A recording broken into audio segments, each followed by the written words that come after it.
Պարոն Մանուկյան, Աստված վկա ես չէի ուզում, որովհետև ես համարում եմ, որ Գերամ անունը շատ գեղեցիկ անուն է եւ ձեզ շատ է սազում, բայց տեսեք։ Աղբյուր, ինչ եմ կարդում ես հիմա կարդում եմ Անիարտ AM-ից, Անի հետազոտական կենտրոն, որը վարում է հայտնի լրագրող, Թաթուլ Հակոբյանը։ Վստահաբար ինքն էլ աղբյուրները նշած կլինի։ Հիմա կարդում եմ 1988 թվականի աշնանը ՀՀԴ բյուրոյի ներկայացուցիչ Հրայր Մարուխյանը ասել է հետևյալը, մեջբերում եմ. ՀՀԴ-ն անկախությունը համարում է իր գլխավոր նպատակը, սակայն կարծում ենք, հիշեցնում եմ 88-ի աշունը գիտեք ինչ ժամանակ է,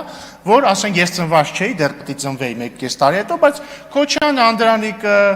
պարոն Նազարյանը, ենթադրում եմ պարոն Սուքիասյանը, մի խոսքով մեծ տարիքի մարդիկ երևի բան են, պայքարում էին անկախության համար արդեն։ Ասում է,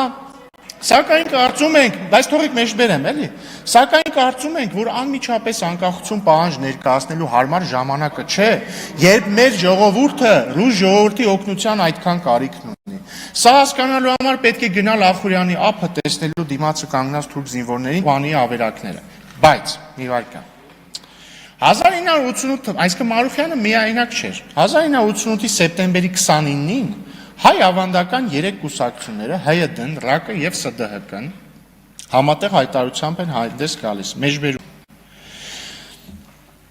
Հայաստանի եւ Ղարաբաղի արի ժողովրդին կոչ են անում, որ խուսափեն ծայրահեղական կեցվածներից, օրինակ Քոչյան Անդրանիկը երբ որ հանրահավաքի էր մասնակցում 88 թվականի սեպտեմբերին, ծայրահեղական կեցվածքի մեջ էր։ Մի վայրկյան, շարունակում եմ, որոնք խանգարում են մեր հայրենիքի հանրային կարգի կարգուկանոնը, նկատի ունեն, որ Քոչյան Անդրանիկը ԽՍՀՄ-ի մի Պարոն Մանուկյան, ես չէի ընդհատում։ Նկատի ունեն, որ Քոչյան Անդրանիկը խաթարում էր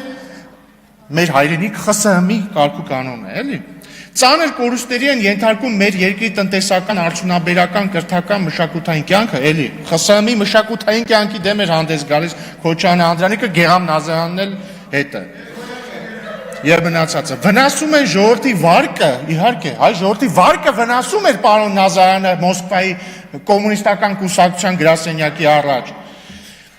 Ինչպես նաև բնականոն հարաբերությունները լինեն խորհրդային բարձրագույն իշխանությունների, թե խորհրդային մյուս հանրապետությունների հետ եւ ծառայում են մեր ժողովրդի թշնամիների հետի նպատակներին։ Այսինքն Քոչյան Անդրանիկն ու Գերամ Նազարյանը հասկանում եք, չէ՞, խորհրդային բարձրագույն իշխանությունների հետ մեր բնականոն հարաբերություններն էին վնասում ու խորհրդային մյուս հանրապետությունների հետ, ենթադրում եմ նկատի ունեին նաև խորհրդային Ադրբեջանը, հարաբերությունները վնասում էին։ Այս սրա համար, պարոն Մանուկյան, այս է եղել ձեր կողմը, մի վարքյան, այս է եղել ձեր կողմը լալով դեմը լալը, որ ասում է, մենք կողմ ենք անկախությանը, բայց կոչ ենք անում ժողովրդին հանգած խաղաղության համար չպայքարել։ Բայց պարոն Մանուկյան, ես չեմ պնդում, որ դուք փոխեք ձեր անունը։ Ես կարծում եմ ձեր անունը շատ գեղեցիկ անուն է եւ սազում է ձեզ։ Շնորհակալություն։